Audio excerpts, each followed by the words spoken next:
నమస్కారం Shri fiber news కి స్వాగతం. ముందుగా హెడ్లైన్స్. తెలుగు వన్ రజతోత్సవ కార్యక్రమానికి హాజరైన సీఎం చంద్రబాబు సామాజిక మాధ్యమాలను నియంత్రించవలసిన అవసరం ఉందని వ్యాఖ్య. కమ్యూనిటీ హెల్త్ సెంటర్లో ఉచిత వైద్య శిబిరాన్ని ప్రారంభించిన మంత్రి నాదెళ్ల మనోహర్ ప్రజలకు మెరుగైన వైద్య సేవలు అందించాలి అనే లక్ష్యంతో కూటమి ప్రభుత్వం పనిచేస్తుంది అన్న మంత్రి నాదెళ్ల మనోహర్. ఏలూరులో జరిగిన భైరవం సినిమా ట్రైలర్ లాంచ్ ఈవెంట్లో పాల్గొన్న మంత్రి కందుల దుర్గేష్ త్వరలో చిత్ర పరిశ్రమ పెద్దలతో సమావేశమవుతామని వెల్లడి. తెలుగు ప్రజలు తనపై చూపిన అభిమానంతో నాడు సైబరాబాద్ నిర్మాణం, హైదరాబాద్ అభివృద్ధి చేశాను అని, నేడు అమరావతి నగర నిర్మాణం సైతం చేస్తున్నాను అని ముఖ్యమంత్రి నారా చంద్రబాబు నాయుడు అన్నారు. సమాజంలో మీడియా పాత్రను కొనియాడారు. యుగ పురుషుడు ఎన్టీఆర్ను కాంగ్రెస్ సర్కార్ అప్రజాస్వామికంగా సీఎం పదవి నుంచి తొలగిస్తే ఈనాడు పత్రిక ప్రజాస్వామ్య పునరుద్ధరణకు పాటు పడిందని గుర్తు చేశారు. హైదరాబాద్ లో తెలుగు వన్ సంస్థ రజతోత్సవ కార్యక్రమానికి ముఖ్య అతిథిగా చంద్రబాబు హాజరయ్యారు. ఈ సందర్భంగా మాట్లాడిన చంద్రబాబు నేడు కొన్ని పత్రికలు సామాజిక మాధ్యమాలు వ్యక్తిత్వ హననానికి, మహిళలను కించపరిచేలా రాస్తున్నారు అని చంద్రబాబు ఆక్షేపించారు. అలాంటి వాటిపై నియంత్రణ ఉండాల్సిందేనని నొక్కి చెప్పారు. సాంకేతికత పెరిగిన క్రమంలో దానిని అందిపుచ్చుకుని మంచి కార్యక్రమాలకు వాడాలి అని సూచించారు. సామాజిక మాధ్యమాలను నియంత్రించవలసిన అవసరం ఉందని చంద్రబాబు అభిప్రాయపడ్డారు. సామాజిక మాధ్యమం ద్వారా ఎన్ని లాభాలు ఉన్నాయో అంతమేర నష్టాలు ఉన్నాయన్నారు. వ్యక్తిత్వ హననం చేసే మాధ్యమాన్ని కంట్రోల్ చేయవలసిన బాధ్యత అందరిపై ఉందని ఆయన పేర్కొన్నారు. ఆకాశవాణి ద్వారా వార్తలు చెప్పేవాళ్ళు, అది కూడా సాయంత్రం ఒక ఫిక్స్డ్ టైంలో ఒక 10 నిమిషాలు మాత్రం వార్తలు చెప్పేవారు. ఆ వార్తలు చదువుకొని ఏ రాజకీయ నాయకుడు ఏ క్వశ్చన్స్ అడిగారు, ఎవరు అసెంబ్లీలో పవర్ఫుల్గా మాట్లాడుతున్నారని బేరే చేసేవాళ్ళు. ఆ తర్వాత న్యూస్ పేపర్స్ రెవల్యూషన్ వచ్చింది. ఒక్క మాటలో చెప్పాలంటే ఆగస్ట్ క్రైసిస్ వస్తే ఎన్టీ రామారావు గారిని మెజారిటీ ఉన్న అప్రజాస్వామికంగా పదవిని తీసేస్తే ఒక ఈనాడు చూపించిన చొరవ 30 రోజుల్లో మళ్ళీ ఎన్టీ రామారావు గారు ముఖ్యమంత్రిగా ప్రమాణం చేసే పరిస్థితికి వచ్చారు. ఆ తర్వాత మీరు చూస్తే ఎలక్ట్రానిక్ మీడియా వచ్చింది. అప్పుడప్పుడే మెచ్యూరిటీ వచ్చింది. ఎలక్ట్రానిక్ మీడియా వస్తే ఓసారి అనిపిస్తుంది 2003 క్రియేటివ్ ఎకానమీలో 2 సిటీస్ని క్రియేట్ చేస్తున్నారు. ఒకటి బాంబేలో, రెండోది అమరావతిలో. అమరావతి క్రియేటివ్ ఎకానమీ ఒక చిరునామాగా ఉంటుంది. ఈరోజు హైదరాబాద్ ఉంది. హైదరాబాద్ని మీరు చూస్తే one of the most liveable city. ఈరోజు ఆలోచించింది కాదు.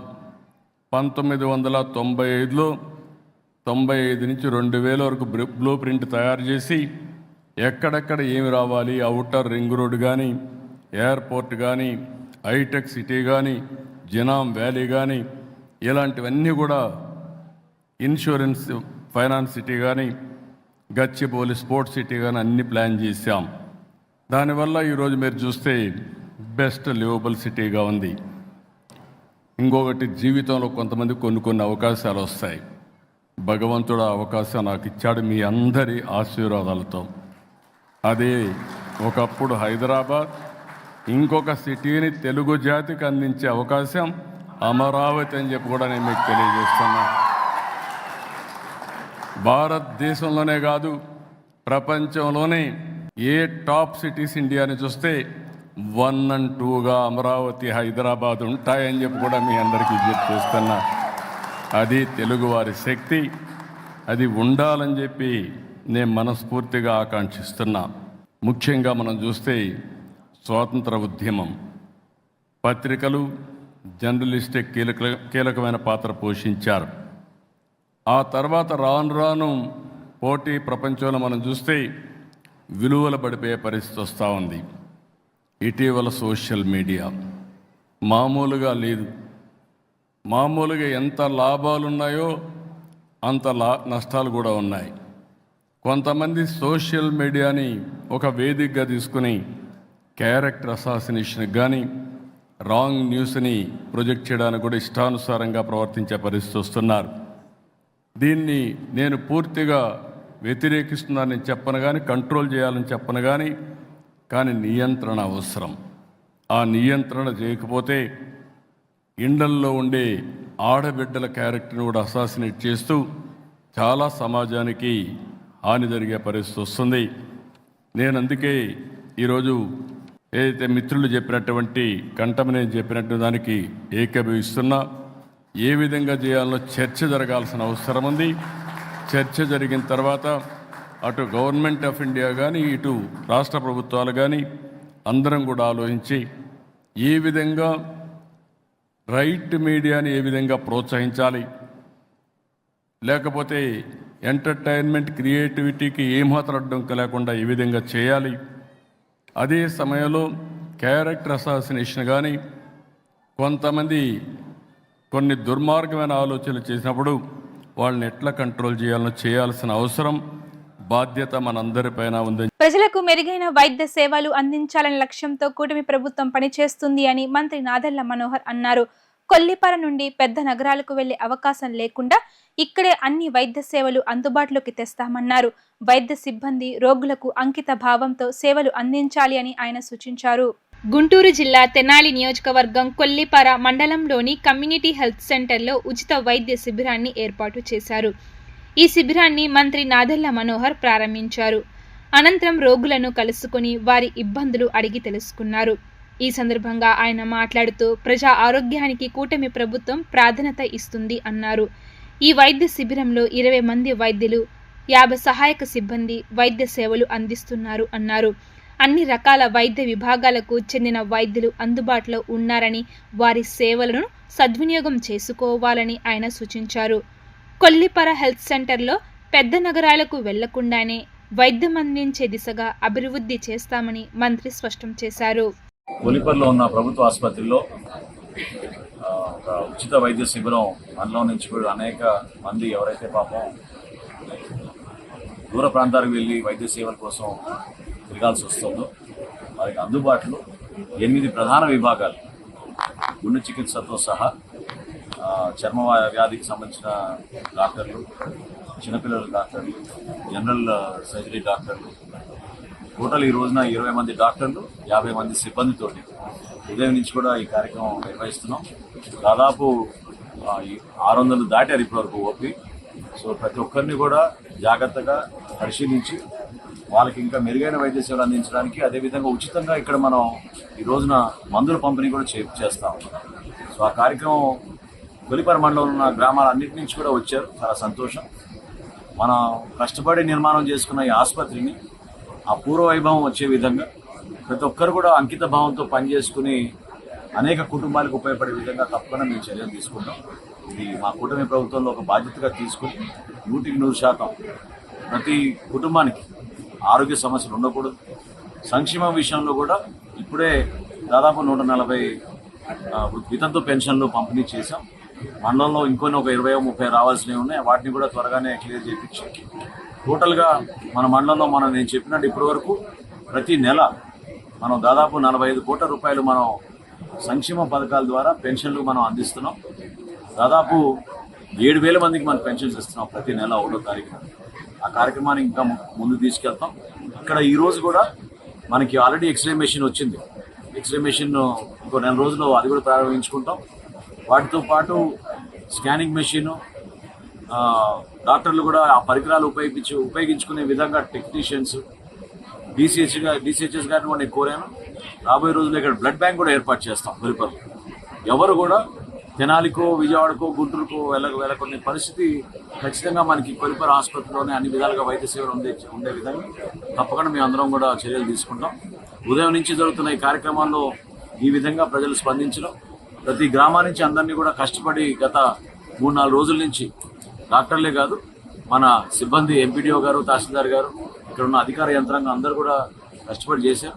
ఎంపీపీ గారు కూడా వచ్చారు. ఇద్దరు ఎంపీటీసీలు అందరూ కూడా గ్రామాల్లో మనం ఈ సమాచారం తెలిపే విధంగా మనం బాధ్యత తీసుకోవాలి. ఎందుకంటే అంతిమంగా పాపం చాలామంది డబ్బు ఖర్చు పెట్టుకుని వైద్య సేవలు చేయించుకోలేరు. కాబట్టి ఖచ్చితంగా వాళ్ళకి వైద్య సేవలు వాళ్ళకి అందుబాటులో ఉండేటట్టు మనం ఈ మెగా మెడికల్ క్యాంప్ ఏర్పాటు చేశాం. ప్రతిసారి కూడా నేను చెప్పేది ఇది ఒకటే, అందరం కూడా అంకిత భావంతో పనిచేస్తే ఎక్కడ ఇబ్బంది లేకుండా ప్రజలకి మరింత మెరుగైన సేవలు అందిస్తాం. కూటమి ప్రభుత్వం యొక్క ధ్యేయంగా మేము దాన్ని చేసుకుంటూ ప్రజల్లోకి తీసుకెళ్తాం. త్వరలోనే ఏపీలో నంది అవార్డులను పునరుద్ధరిస్తామని మంత్రి కందుల దుర్గేష్ అన్నారు. ఏపీలో మౌలిక సదుపాయాల అభివృద్ధిలో భాగంగా ఒక ఫిలిం పాలసీ తీసుకువచ్చేందుకు కృషి చేస్తున్నట్లు తెలిపారు. రాష్ట్రంలో ముఖ్యమంత్రి చంద్రబాబు, ఉప ముఖ్యమంత్రి, జనసేన పార్టీ అధ్యక్షుడు పవన్ కళ్యాణ్ అధ్యక్షతన చలనచిత్ర అభివృద్ధికి అవసరమైన ప్రణాళికలు రూపొందిస్తున్నట్లు తెలిపారు. విజయ్ కనకమేడల దర్శకత్వంలో బెల్లంకొండ సాయి శ్రీనివాస్, మంచు మనోజ్, నారా రోహిత్ ప్రధాన పాత్రలో నటించిన భైరవం చిత్రం ప్రచారంలో భాగంగా ట్రైలర్ విడుదల కార్యక్రమాన్ని ఏలూరు ఇండోర్ స్టేడియంలో సాయంత్రం నిర్వహించారు. భైరవం సినిమా ట్రైలర్ విడుదల కార్యక్రమంలో మంత్రి దుర్గేష్ పాల్గొన్నారు. ఈ సందర్భంగా మంత్రి కందుల దుర్గేష్ మాట్లాడుతూ ప్రకృతి సౌందర్యాలు ఉన్న ఆంధ్రప్రదేశ్లో షూటింగ్లు జరుగుతున్నాయని, కానీ మౌలిక సదుపాయాలు అభివృద్ధి కావడం లేదన్నారు. దీనికి సంబంధించి స్టూడియోల నిర్మాణాలు, డబ్బింగ్, రీరికార్డ్ చేయడంలో నిర్మించడానికి సపోర్ట్ ఇవ్వడానికి ముఖ్యమంత్రి, ఉప ముఖ్యమంత్రి ఫిలిం పాలసీ తీసుకురావడానికి కార్యక్రమాలను చేపడుతున్నట్లు తెలిపారు. రాబోయే రోజుల్లో విశాఖపట్నంను కూడా చలనచిత్ర పరిశ్రమ అభివృద్ధి చేయడానికి అనుగుణంగా తీర్చిదిద్దేందుకు కృషి చేస్తున్నట్లు తెలిపారు. చాలా కాలంగా నంది అవార్డులను మరుగున పడేశారని, తిరిగి పునరుద్ధరించి అతి త్వరలోనే పురస్కారాలను అందజేస్తాము అన్నారు. త్వరలోనే చిత్ర పరిశ్రమ పెద్దలతో సమావేశం ఏర్పాటు చేసి తగు చర్యలు తీసుకుంటామన్నారు. ఏలూరు పట్టణంలో జరుగుతున్నటువంటి ఈ కార్యక్రమానికి విచ్చేసినటువంటి 50 మంది ప్రేక్షకులందరికీ కూడా ఆంధ్రప్రదేశ్ రాష్ట్ర చలనచిత్ర రంగం తరపున ప్రత్యేకమైనటువంటి అభినందనలు తెలియజేస్తూ, ఖచ్చితంగా ట్రైలర్ అయితే మాత్రం చాలా గూస్ బంప్స్ వచ్చేలాగే ఉంది. ఒక మంచి ఉద్రిక్తమైనటువంటి వాతావరణం, అదేవిధంగా వెనకాల దేవాలయాలకు సంబంధించినటువంటి నేపథ్యంతో ఈ సినిమా ఉన్నట్టుగా కనపడతా ఉంది. దీనికి సంబంధించి ఈ సినిమా సూపర్ హిట్ కావాలనేటువంటి మాటని ఈ సందర్భంగా అందరికీ తెలియజేస్తూ, ఇలాంటి సినిమాలు, ఇంత గ్రాండియర్గా తీసినటువంటి సినిమాలు ఖచ్చితంగా బిగ్ స్క్రీన్ మీద మాత్రమే చూడాలి.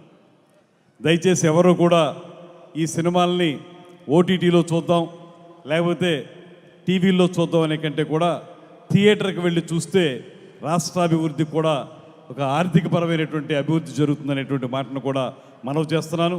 అదేవిధంగా డైరెక్టర్, ప్రొడ్యూసర్స్ ఎవరైతే ఉన్నారో వారికి కూడా ఈ సినిమా సూపర్ హిట్ అవ్వాలని, తద్వారా వారికి ఆర్థికపరమైనటువంటి లాభం, అదేవిధంగా ఆర్టిస్టులకి ఉన్నత స్థానం రావటం లాంటి అంశాలు జరగాలని మనస్ఫూర్తిగా కోరుకుంటూ, ముఖ్యంగా ఆంధ్రప్రదేశ్ రాష్ట్రంలో ఇవాళ ముఖ్యమంత్రి చంద్రబాబు నాయుడు గారి యొక్క నేతృత్వంలో, అదేవిధంగా స్వయంగా కళాకారుడైనటువంటి శ్రీ పవన్ కళ్యాణ్ గారి యొక్క ఉప ముఖ్యమంత్రి, మా జనసేన పార్టీ అధ్యక్షులు శ్రీ పవన్ కళ్యాణ్ గారి యొక్క నేతృత్వంలో ఆంధ్రప్రదేశ్లో రాబోయే రోజుల్లో చలనచిత్ర రంగం అభివృద్ధి చెందడానికి అవసరమైనటువంటి ప్రణాళికలు రచిస్తూ ఉన్నాం. మనకు తెలుసు, ఇవాళ విభజిత ఆంధ్రప్రదేశ్లో అద్భుతమైనటువంటి అందాలు ఉన్నాయి. ప్రకృతి సౌందర్యాలు తెలంగాణ కంటే ఎక్కువ ఉన్నటువంటి ప్రాంతం మన ఆంధ్రప్రదేశ్ ప్రాంతం. అయితే ఇక్కడ షూటింగ్లు జరుగుతున్నాయి, కానీ ఇక్కడ ఇన్ఫ్రాస్ట్రక్చర్ డెవలప్ కావటం లేదు. దానికి సంబంధించి ఇక్కడ స్టూడియో నిర్మాణాలకు కానీ, డబ్బింగ్ థియేటర్లు, రీరికార్డింగ్ థియేటర్లు ఇలాంటి వాటిని నిర్మించడానికి అవసరమైనటువంటి సపోర్ట్ ఇవ్వడానికి ఈ మధ్య కాలంలోనే ఒక ఫిల్మ్ పాలసీ తీసుకురావాలనేటువంటి ఆలోచనతోటి ముఖ్యమంత్రి గారు, ఉప ముఖ్యమంత్రి గారు కొన్ని ఆదేశాలు ఇచ్చారు. వాటిని అమలు చేయడం ద్వారా రాబోయే రోజుల్లో ప్రకృతి అందాలకి నెలవైనటువంటి ఆంధ్రప్రదేశ్లో 100% చలనచిత్ర పరిశ్రమ అభివృద్ధి చెందాలనేటువంటి మాటతోటి మేము కొన్ని కార్యక్రమాలను చేపట్టబోతున్నాం. రాబోయే రోజుల్లో హైదరాబాద్ లాగే మన వైజాగ్ను కూడా తయారు చేయాలనేటువంటి ఆలోచన చేస్తున్నటువంటి నేపథ్యంలో, ముఖ్యంగా ఇందాకే కృష్ణ గారు చెప్పినట్లుగా చాలా కాలంగా మూలన పడిపోయినటువంటి నంది అవార్డులు అనేటువంటి దాన్ని తిరిగి పునరుద్ధరించి అతి త్వరలోనే వాటిని తీసుకురావడం జరుగుతుందనేటువంటి మాటను కూడా తెలియజేస్తూ, త్వరలోనే సినిమా పరిశ్రమకు సంబంధించినటువంటి ముఖ్యులైనటువంటి డైరెక్టర్లు, నిర్మాతలు, అదేవిధంగా ఆర్టిస్టులతో కలిపి ఒక సమావేశాన్ని ఏర్పాటు చేసి 100% చలనచిత్ర పరిశ్రమ అభివృద్ధి కోసం కృషి చేస్తామనేటువంటి మాటని మరొక మారు తెలియజేసుకుంటూ, ఈ సినిమా చూస్తే మాత్రం మల్టీ స్టారర్ సినిమా, 3 హీరోలు, అందులోనూ యువకులు, వారు అద్భుతంగా వారి యొక్క రౌద్రాన్ని చూపించినటువంటి విషయాన్ని మనం ఈ ట్రైలర్లో చూసాం. వారందరూ మంచి హావభావాలు ప్రకటించారు. ఈ సినిమా ఖచ్చితంగా విజయం సాధిస్తుందనేటువంటి నమ్మకం నాకు అనిపించింది ట్రైలర్ చూసినప్పుడు. వారికి బెస్ట్ ఆఫ్ లక్ తెలియజేస్తూ, తప్పనిసరిగా ఈ సినిమా హిట్ కావాలని, తద్వారా ఇలాగా బిగ్ స్క్రీన్ మీద చూసే సినిమాలు చాలా ఎక్కువ రావాలని, ప్రేక్షకులు కూడా ఆ సినిమాల్ని బాగా చూసి వారికి ఆదరణ పెంపొందించాలనేటువంటి మాటని తెలియజేసుకుంటూ మీ అందరి వద్ద సెలవు తీసుకుంటున్నాను. నమస్కారం. ఉద్దండరాయనిపాలెంకి చెందిన తెలుగుదేశం పార్టీ కార్యకర్త ఇసుకపల్లి రాజుపై దాడి చేసిన కేసులో వైఎస్ఆర్సీపీ నేత మాజీ ఎంపీ నందిగాం సురేష్కు మంగళగిరి న్యాయస్థానం జూన్ 2 వరకు రిమాండ్ విధించింది. ఈ రోజు ఉదయం తుళ్లూరు నుంచి భారీ బందోబస్తు మధ్య మంగళగిరి ప్రభుత్వ ఆసుపత్రికి వైద్య పరీక్షల కోసం సురేష్ను తీసుకువచ్చారు. వైద్య పరీక్షల అనంతరం మంగళగిరి న్యాయస్థానంలో పోలీసులు సురేష్ను ప్రవేశపెట్టారు. సురేష్ను కోర్టులో ప్రవేశపెట్టే సమయంలో పోలీసులు భారీ భద్రతను ఏర్పాటు చేశారు. న్యాయస్థాన ప్రాంగణాన్ని ఖాళీ చేయించారు. సురేష్ అనుచరులు భారీగా న్యాయస్థానానికి చేరుకోవడంతో వారిని అక్కడి నుంచి వెళ్లగొట్టారు. అనంతరం రిపోర్ట్ను పరిశీలించిన న్యాయమూర్తి గతంలో సురేష్పై 12 కేసులు ఉన్నాయని, ప్రస్తుతం ఆయన బెయిల్పై ఉండగా వ్యక్తిని హత్య చేసేందుకు కుట్ర పన్నిన నేపథ్యంలో రిమాండ్ విధిస్తున్నట్లు ప్రకటించారు. అనంతరం భారీ బందోబస్తు మధ్య నందిగాం సురేష్ను గుంటూరు జిల్లా జైలుకు తరలించారు.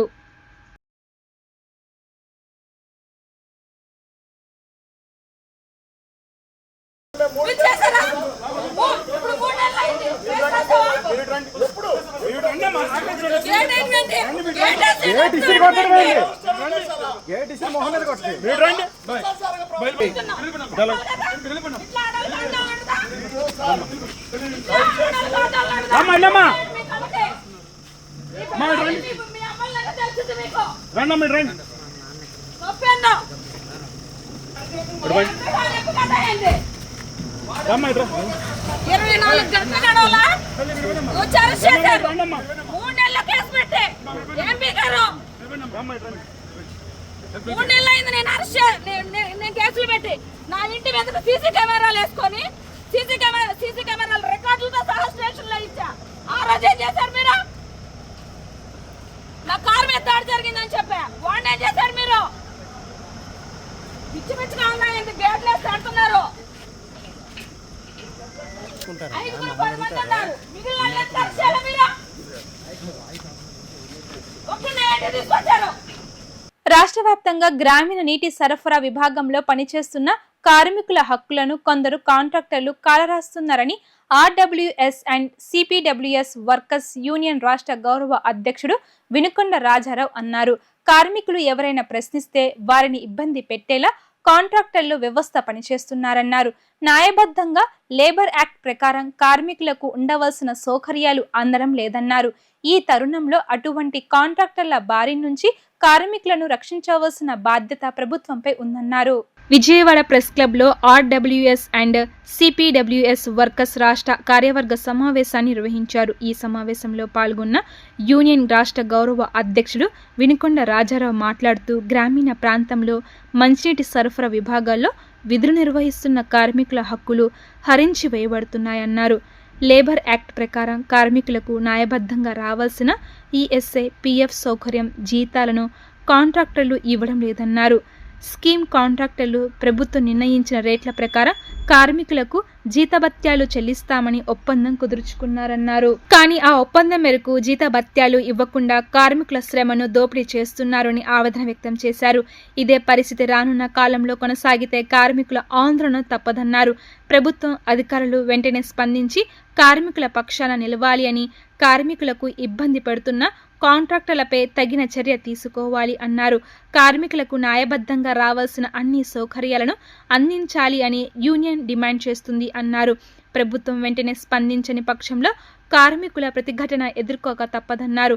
రాష్ట్రంలో ప్రజలందరికీ రక్షణిత మంచినీరు ఇస్తూ ఆ ఇవ్వడానికి సిద్ధపడ్డటువంటి కార్మికుల యొక్క జీవితాల్లో వెలుగులు లేక కన్నీరు కారుస్తున్నటువంటి సందర్భం, ప్రాథమిక హక్కులకి భంగం వాటిల్లుతున్నటువంటి పరిస్థితి, లేబర్ యాక్ట్ ప్రకారం, ఎస్ఎస్ఆర్ యాక్ట్ ప్రకారం ప్రతి కార్మికుడికి తగినంతగా ప్రభుత్వ నియమ నిబంధన ప్రకారము జీతభత్యాలు చెల్లిస్తామని అగ్రిమెంట్ ఇచ్చినటువంటి కాంట్రాక్ట్ వ్యవస్థ దాన్ని స్వప్రయోజనాల కోసమై వారు దాన్ని తుంగలో తొక్కి కార్మికులతో వెట్టి చాకిరీ చేయిస్తున్న సందర్భం గత 25 సంవత్సరాలుగా జరుగుతున్న ఈ యొక్క కార్మికులు మాకు కూడా ప్రాథమిక హక్కులు ఉన్నాయి, మాకు కూడా భరోసా కావాలి అంటూ ఈ రోజు రాష్ట్ర స్థాయి సమావేశం ఏర్పాటులో తీసుకున్న నిర్ణయం రాబోయే రోజుల్లో సమస్యలు అపరిష్కృతంగా ఉన్నందున రాబోయే రోజుల్లో సమ్మె నోటీసులు ఇచ్చి కార్మికుల యొక్క న్యాయమైన డిమాండ్ను నెరవేర్చుకోవడానికి చేస్తున్నటువంటి ప్రయత్నం త్వరలో జరుగుతుందన్న విషయాన్ని స్పష్టం చేస్తా ఉన్నాం. అలాగే ప్రభుత్వానికి ఎటువంటి బడ్డలు లేనటువంటి విషయం, కేవలం ₹1 కూడా ప్రభుత్వానికి ఇబ్బంది లేదు, చెల్లించాల్సిన పని లేదు. కేవలం కాంట్రాక్టర్ అనేటువంటి వ్యక్తి మధ్యలో మేస్తా ఉన్నాడు, వీళ్ళ రక్తాన్ని జలగల్లా పీలుస్తా ఉన్నాడు. కాబట్టి ఆ జలగల బారి నుండి వీళ్ళని కాపాడమని విజ్ఞప్తి చేస్తా ఉన్నాం. దానిలో భాగంగా వీళ్ళ యొక్క ఈఎస్ కానీ, ఈఎస్ఐ కానీ, పిఎఫ్ కానీ కట్టాల్సినటువంటి అవసరం ఉన్నటువంటి కాంట్రాక్ట్ వ్యవస్థ ఎక్కడ కూడా పనిచేయడంలే. ఎవరైనా ప్రశ్నిస్తే వాళ్ళని తొలగించడానికి ప్రయత్నం చేస్తున్నటువంటి పరిస్థితి ఉంది. కాబట్టి ఈ రోజు కార్మిక లోకమంతా రోడ్డు ఎక్కడానికి కూడా సిద్ధపడింది. కష్టపడి పనిచేసే ప్రతి కార్యకర్తకు తెలుగుదేశం పార్టీ అండగా ఉంటుందని, రాజకీయంగా ఎదుగుదలకు సహకారం అందిస్తుంది అని ప్రభుత్వ విప్ సెంట్రల్ శాసనసభ్యులు బోండా ఉమామహేశ్వరరావు అన్నారు. సెంట్రల్ నియోజకవర్గంలో పార్టీ బలోపేతానికి కృషి చేసిన ప్రతి కార్యకర్తని నాయకుడిగా చేసే బాధ్యత తందన్నారు. పార్టీ పదవులు, వివిధ నామినేటెడ్ పోస్టుల భర్తీలో కష్టపడి పనిచేసే ప్రతి ఒక్కరికి ప్రాధాన్యత ఇవ్వడం జరుగుతుంది అని బోండా ఉమా చెప్పారు. విజయకృష్ణ సూపర్ బజార్ నూతన పాలకవర్గ ప్రమాణ స్వీకార మహోత్సవం బందర్ రోడ్లోని విజయకృష్ణ సూపర్ బజార్ ప్రాంగణ కళ్యాణ మండపంలో ఘనంగా జరిగింది. నూతన పాలక మండలి ప్రభుత్వ విప్ సెంట్రల్ నియోజకవర్గ శాసనసభ్యులు బోండా ఉమామహేశ్వరరావు సమక్షంలో విజయకృష్ణ సూపర్ బజార్ ఎండీ కిరణ్ కుమార్ ప్రమాణ స్వీకారం చేయించారు. చైర్మన్గా వెలగ సురేష్, పాలక మండలి సభ్యులుగా మెతుకూరి కాసిం, పడమటి రామకృష్ణ, దొంగర ఆంజనేయులు, బేవర సూరి, కడియం శివప్రకాష్, వేల్పుల రాజేష్లు ప్రమాణ స్వీకారం చేసి బాధ్యతలు స్వీకరించారు. ఈ సందర్భంగా బోండా ఉమా మాట్లాడుతూ నాణ్యతతో కూడిన అన్ని రకాల అయినటువంటి సరుకులు, విద్యార్థులకు పాఠ్య పుస్తకాలు, దీపావళి పండుగ సమయంలో టపాసులు తదితర వాటి అమ్మకాలకు విజయకృష్ణ సూపర్ బజార్ పేరుగాంచింది అన్నారు. విజయకృష్ణ సూపర్ బజార్ పేరు ప్రతిష్టలను పెంచేలా నూతన పాలకవర్గం పనిచేయాలి అని సూచించారు. నియోజకవర్గంలో కష్టపడి పనిచేసే ప్రతి ఒక్కరికి పదవుల విషయంలో తగిన న్యాయం జరుగుతుంది అన్నారు. ప్రజా సమస్యల నిత్యం తెలుసుకుంటూ ప్రభుత్వ పథకాలను ప్రజలకు చేరవేస్తూ టీడీపీ పార్టీ బలోపేతమే లక్ష్యంగా ప్రతి ఒక్కరూ పనిచేయాలి అన్నారు. పనిచేసే ప్రతి కార్యకర్తకు, నాయకుడికి తాను వ్యక్తిగతంగా అండగా ఉంటాను అని చెప్పారు. కార్యక్రమంలో పాల్గొన్న తూర్పు నియోజకవర్గ శాసనసభ్యులు గద్దె రామ్మోహన్ మాట్లాడుతూ విజయకృష్ణ సూపర్ బజార్ అంటే విజయవాడలో ఒక బ్రాండ్ అన్నారు. అటువంటి సూపర్ బజార్ పాలకవర్గ ప్రతినిధులుగా ఎన్నికైన అందరికీ శుభాకాంక్షలు తెలిపారు. ఈ ప్రమాణ స్వీకారోత్సవ సభకు అధ్యక్షులుగా నియోజకవర్గ కోఆర్డినేటర్ నవనీతం సాంబశివరావు వ్యవహరించగా టీడీపీ యువ నాయకులు, ప్రముఖ న్యాయవాది Bonda Raviteja, corporator Chennagiri Rammohan Rao, Modugula Tirupatamma, bar association నాయకులు భాష తదితరులు పాల్గొన్నారు. అతి పురాతనమైనటువంటి మంచి చరిత్ర కలిగినటువంటి విజయవాడ నగరానికే కోఆపరేటివ్ వ్యవస్థలో సూపర్ మార్కెట్ని మొట్టమొదట విజయవాడ నగరానికి పరిచయం చేసినటువంటి విజయకృష్ణ సూపర్ బజార్ అంటేనే ఒక బ్రాండ్ ఇది. అటువంటి విజయకృష్ణ సూపర్ బజార్కి అనేక బ్రాంచ్లు ఉన్నాయి. దానికి నూతనంగా కమిటీని ఏర్పాటు చేసుకుంటూ ఇవాళ చైర్మన్గా విద్యాధికుడు, అడ్వకేటు మా సోదరుడు వెలగా సురేష్ని చైర్మన్గా, అలాగే కమిటీ మెంబర్లుగా, డైరెక్టర్లుగా వేల్పుల రాజేష్, మోత్కూరి కాసిము, అలాగే పడమటి రామకృష్ణ, దొంగర ఆంజనేయులు, అలాగే ప్రకాష్, అలాగే బేవర సూరి, వీళ్ళందరినీ కూడా డైరెక్టర్లుగా ఏర్పాటు చేసి ఈరోజు ఇప్పుడే గౌరవ అధికారి super market chairman MD Kiran గారి చేతుల మీదుగా ప్రమాణ స్వీకారం కూడా చేసుకోవడం సంతోషం, ఆనందదాయకం. ఇవాళ గత 5 సంవత్సరాల్లో కోఆపరేటివ్ వ్యవస్థ మొత్తం నిర్వీర్యం అయిపోయింది. ఈ శాఖలో ఎక్కడా కూడా కుప్పకూలిపోయినటువంటి వ్యవస్థని మళ్ళా ఇప్పుడు ముఖ్యమంత్రి చంద్రబాబు నాయుడు గారి ఆధ్వర్యంలో తిరిగి సహకార వ్యవస్థకి ఊపిరి పోస్తున్నాం. మళ్ళీ ఈ వ్యవస్థని పూర్వ వైభోగం తీసుకొస్తాం. ముఖ్యంగా విజయవాడ నగరంలో నమ్మకానికి నాణ్యతకు పేరైనటువంటి ఈ సూపర్ మార్కెట్కి పూర్వ వైభోగం తీసుకొస్తాం. ధరల విషయంలో కానీ నాణ్యత విషయంలో కానీ ఎక్కడా రాజీ పడకుండా ప్రభుత్వ పరంగా ప్రజలకి మెరుగైన సేవలు అందించే విధంగా ఈ కమిటీ బాధ్యత తీసుకుంటుందని, అలాగే ప్రభుత్వ పరంగా అన్ని రకాలుగా ఈ కోఆపరేటివ్ వ్యవస్థకి మళ్ళా తిరిగి పూర్వ వైభోగం విజయకృష్ణ సూపర్ బజారు పొందేదానికి అన్ని రకాలుగా ఈ నియోజకవర్గ శాసనసభ్యుడిగా ప్రభుత్వ విప్పుగా అండగా ఉంటానని, అలాగే మా డైరెక్టర్లు చైర్మన్ నిత్యం కూడా ఈ సంస్థ అభివృద్ధికి కృషి చేస్తారని తెలియజేసుకుంటూ ఈ కమిటీని హృదయపూర్వకంగా అభినందిస్తా ఉన్నాను. విజయకృష్ణ సూపర్ బజార్ అంటే ఒక ప్రత్యేకత కలిగిన సూపర్ బజార్. నేను ఆయన కంటే ఇంకా పెద్ద. నేను చిన్నప్పుడే విజయవాడలో అసలు మాల్స్ అంటే తెలియని రోజుల్లో చిన్న చిన్న కొట్లు ఉన్న సందర్భంలో అన్ని వస్తువులు ఒకేసారి దొరికే ఒక సూపర్ బజార్ ఉందంటే చాలా గొప్ప. విజయవాడ వాసులే కాదు, గన్నవరం ఇటు ప్రాంతాల నుంచి కూడా వచ్చి విజయకృష్ణ సూపర్ బజార్లో సరుకులు తీసుకెళ్ళారు. ఎందుకంటే ప్యాకింగ్ తర్వాత ఇప్పుడు వచ్చే మాల్స్ పెద్ద పెద్ద బడా కంపెనీలు, ఇంటర్నేషనల్ కంపెనీలు, పెద్ద పెద్ద షాప్స్ ఇప్పుడు మాల్స్ ఉన్నాయి. కానీ అప్పుడు మాల్స్ అంటే తెలియని రోజులు. ఇందాక వాళ్ళు చెప్పినట్టుగా దీపావళి సామాన్ అంటే సూపర్ బజార్ విజయకృష్ణ ఎక్కడ కొనేవాళ్ళు. ఇక్కడికి వస్తే చాలా సరసమైన రేట్లు వస్తాయని చెప్పి ఉండేది. అలాంటి సూపర్ బజార్ గతంలో కూడా 2014, 2019లో కూడా రఘురామరాజుని ఇక్కడ కేక్ వేస్తే దాన్ని చక్కగా చేశారు. ఆయన తర్వాత ఇందాక మనం చేసే పని బట్టి పదోన్నతులు ఉన్నట్టు కూడా రాష్ట్ర స్థాయి ఒక అనుబంధ సంఘానికి ఆయన నాయకుడిగా ఉన్నారు. జనసేన పార్టీ అభ్యున్నతి బలోపేతం లక్ష్యంగా ప్రతి ఒక్క జన సైనికుడు పనిచేయాలి అని జనసేన పార్టీ జిల్లా అధ్యక్షులు సామినేని ఉదయభాను పిలుపునిచ్చారు.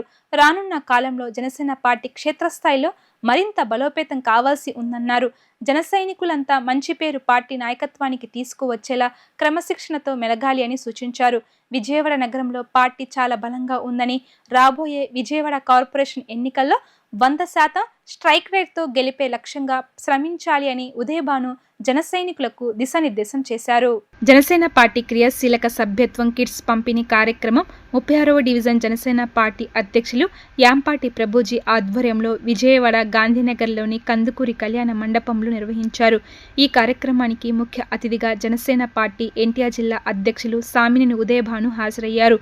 అనంతరం ఆయన చేతుల మీదుగా పలువురు జన సైనికులకు పార్టీ సభ్యత్వం తీసుకున్న వారికి క్రియాశీలక సభ్యత్వ కార్డులను, పార్టీ అధ్యక్షులు పవన్ కళ్యాణ్ సందేశ పత్రాలను పంపిణీ చేశారు. ఈ సందర్భంగా ఉదయభాను మాట్లాడుతూ జనసేన పార్టీ బలోపేతం కోసం క్రియాశీలక సభ్యత్వాలు విజయవాడ నగర వ్యాప్తంగా అన్ని డివిజన్లలో కూడా నిర్వహించి పార్టీని బలోపేతం చేసిన ప్రతి ఒక్కరికి ధన్యవాదాలు తెలిపారు. త్వరలో రానున్న మున్సిపల్, స్థానిక సంస్థ ఎన్నికల్లో కూడా జనసేన పార్టీ అభ్యర్థుల కూటమి పార్టీ గెలుపు కోసం ప్రతి జన సైనికుడు పనిచేయాలి అని అన్నారు. జన సైనికులకు, వీర మహిళలకు అందరికీ జనసేన పార్టీ అండగా ఉంటుందని భరోసా ఇచ్చారు. పార్టీ సెంట్రల్ నియోజకవర్గ సమన్వయకర్త బొలిశెట్టి వంశీ మాట్లాడుతూ పవన్ కళ్యాణ్ ఆదేశాలతో జనసేన పార్టీ ఉదయభాను సారథ్యంలో ఎన్టీఆర్ జిల్లాలో బలోపేతం అవుతుంది అన్నారు. డివిజన్ అధ్యక్షులు యాంపాటి ప్రభుజీ మాట్లాడుతూ పెద్ద ఎత్తున అభిమానులు జనసేన సభ్యత్వం తీసుకున్నారు అని పేర్కొన్నారు. ఈ సందర్భంగా అతిథులకు ధన్యవాదాలు తెలిపారు. ఈ కార్యక్రమంలో జనసేన పార్టీ రాష్ట్ర కార్యదర్శి Ammisetti Vasu, central Andhra zone convener Shankar, Vijayawada Janasena పార్టీకి చెందిన పలువురు డివిజన్ అధ్యక్షులు, నగర పార్టీ నాయకులు, కార్యకర్తలు పాల్గొన్నారు. విజయవాడ సెంట్రల్ కాన్స్టిట్యున్సీలో ఏర్పాటు చేసిన 36 డివిజన్లో ఏర్పాటు చేసిన సమన్వయకర్త ప్రభు గారు మరి వారి ఆధ్వర్యంలో ఇవాళ మెంబర్షిప్ డ్రైవ్ ఈ డివిజన్లో సభ్యత్వాన్ని తీసుకున్న వారందరికీ కూడా ఇవాళ వాళ్ళందరికీ కిట్స్ పంపిణీ కార్యక్రమాన్ని కూడా ఏర్పాటు చేశాం. ముఖ్యంగా రాబోయే రోజుల్లో విజయవాడ నగరంలో జనసేన పార్టీని బాగా బలోపేతం చేస్తాం. రాబోయే మున్సిపల్ కార్పొరేషన్ ఎన్నికలను కూడా కూటమిలో ఉంటూ తప్పకుండా కూటమి ప్రభుత్వంలో తప్పకుండా కూటమి ప్రభుత్వానికి మంచి పేరు తీసుకొచ్చే విధంగా అలా పవన్ కళ్యాణ్ గారి నాయకత్వంలో ముఖ్యమంత్రి చంద్రబాబు గారి నేతృత్వంలో తప్పకుండా కూటమి నియమ నిబంధనలకు అనుగుణంగా ఉంటూ జనసేన పార్టీని బాగా ముందుకెళ్తామని చెప్పి ఈ కార్యక్రమం యొక్క ముఖ్య ఉద్దేశం. తప్పకుండా ఎవరైతే విజయవాడ నగర ప్రజలు ఉన్నారో నగర ప్రజలందరూ కూడా రాబోయే ఎన్నికల్లో తప్పకుండా జనసేన పార్టీ సేవలు అందించడం ముందుంటుందని తెలియజేస్తాం. సెంట్రల్ నియోజకవర్గంలో 36వ డివిజన్లో వేంపాటి ప్రభు ఏర్పాటు చేసినటువంటి జనసేన సభ్యత్వ నమోదు కార్యక్రమం కిట్లు పంపిణీ. ఈ కార్యక్రమానికి ముఖ్య అతిథిగా మా పెద్దలు ఉదయభాను గారు వారి చేతుల మీదుగా క్రియాశీల సభ్యులందరికీ కూడా కిట్లు పంపిణీ కార్యక్రమం జరిగింది.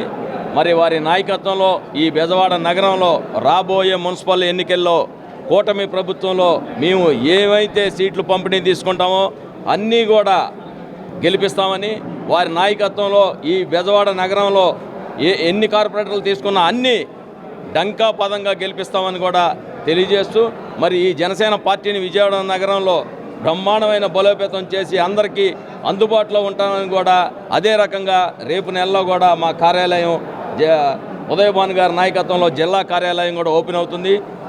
ఆ రోజు నుంచి ప్రతి ఒక్కరు కూడా కార్యకర్తలకు అందుబాటులో ఉంటూ ఏ సమస్య వచ్చినా భానుగారి నాయకత్వంలో వారికి అందుబాటులో ఉంటామని కూడా తెలియజేస్తున్నాను. ఈరోజు సెంట్రల్ నియోజకవర్గం 36 డివిజను అధ్యక్షులు వేంపాటి ప్రభుజీ గారి ఆధ్వర్యంలో క్రియాశీలక సభ్యత్వాలు ఏదైతే సభ్యత్వాలు తీసుకున్నారో వారందరూ కూడా మరి జిల్లా అధ్యక్షులు స్వామినేని ఉదయభాను గారి చేతుల మీదుగా ఈ రోజున ఈ కార్యక్రమం చేయడం జరిగింది. ఏదైతే కూటమి కలిసి ఎట్లాగైతే 3 పార్టీలు వెళ్తున్నామో రాబోయే రోజుల్లో కూడా అలాగే ముందుకెళ్తాం. ముఖ్యమంత్రి చంద్రబాబు నాయుడు గారు, ఉప ముఖ్యమంత్రి పవన్ కళ్యాణ్ గారి ఆదేశాలు అనర్చం. రేపు రాబోయే కార్పొరేషన్ ఎలక్షన్లో కూడా మరి గతంలో కూడా 2021లో కూడా జనసేన పార్టీ తరఫున పోటీ చేయడం జరిగింది. కొన్ని డివిజన్లో 1900, 1800, 1700 ఓట్లు కూడా రావడం జరిగింది. బలమైనటువంటి ఈ సెంట్రల్ నియోజకవర్గంలో జనసేన పార్టీ రేపు కూటమిగా అనుకూలంగా ఎన్ని సీట్లు వస్తే అన్ని సీట్లు పవన్ కళ్యాణ్ గారు జనసేన పార్టీ 21 సీట్లు ఎట్లయితే గెలిచిందో సెంట్రల్ నియోజకవర్గంలో కూడా వచ్చినటువంటి కార్పొరేట్ సీట్లతో 100% స్ట్రైక్ రేట్తో గెలుస్తామని చెప్పి కూడా ఈ సందర్భంగా తెలియజేసుకున్నాం. వార్తలు ముగించే ముందు హెడ్లైన్స్ మరోసారి. తెలుగు వన్ రజతోత్సవ కార్యక్రమానికి హాజరైన సీఎం చంద్రబాబు సామాజిక మాధ్యమాలను నియంత్రించవలసిన అవసరం ఉందని వ్యాఖ్య. కమ్యూనిటీ హెల్త్ సెంటర్లో ఉచిత వైద్య శిబిరాన్ని ప్రారంభించిన మంత్రి నాదెళ్ల మనోహర్ ప్రజలకు మెరుగైన వైద్య సేవలు అందించాలి అనే లక్ష్యంతో కూటమి ప్రభుత్వం పనిచేస్తుంది అన్న మంత్రి నాదెళ్ల మనోహర్. ఏలూరులో జరిగిన Bhairavam cinema trailer launch event లో పాల్గొన్న మంత్రి కందుల దుర్గేష్ త్వరలో చిత్ర పరిశ్రమ పెద్దలతో సమావేశమవుతామని వెల్లడి. ఇవి ఇప్పటి వరకున్న updates. Keep watching Sri fiber news.